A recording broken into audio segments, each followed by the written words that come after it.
Let's try question 7. They give us two parabolas here. One's 2x squared minus 18. The other one, they just tell it, say x squared plus gx plus c. So the one that's upside down, I know there's a negative number in front of there, and the other one's 2x squared minus 18. Points A and D are x-intercepts. A and D are x-intercepts of F, and it looks like A and B are the x-intercepts of G. F's the turning point of G. And C, I think, is a y-intercept of both F and G and a turning point as well, it looks like. Yes, it is. Okay, write down the coordinates of C. Well, that's just letting x equals 0 there. We're going to get that. F is 0 equals minus 18, so there's an easy mark.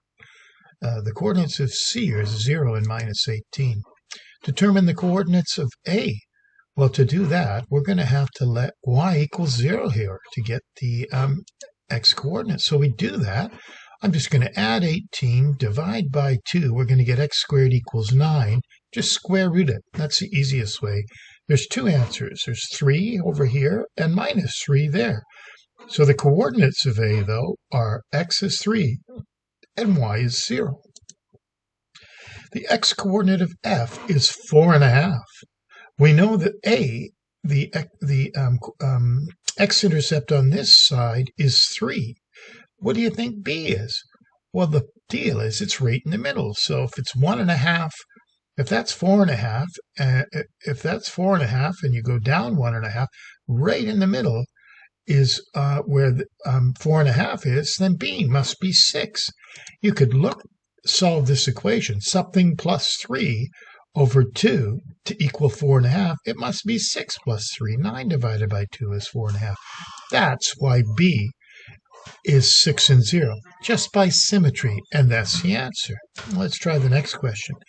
Determine the values of A, B, and C. Oh, this is a little bit more work. A, B, and C, this is in this function G. Hey, we just figured out that 6 and 0 and 3 and 0 work. So all we have to do is we know that g of x must be a times x minus 3 times x minus 6, because 3 and 6 are roots. They make it equal 0. So x minus 3 and x minus 6 must be the factors. Well, we don't know what a is, but hey, we've got a point, 0 and minus 18.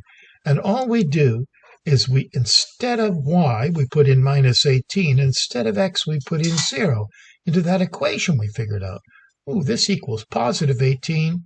We divide minus 18 by 18, and we get a is minus 1, which is reassuring because it's upside down, so it's supposed to be minus 1. Well, how are we going to figure out b and c? Just take this minus 1 and put it back in for a. There's minus 1.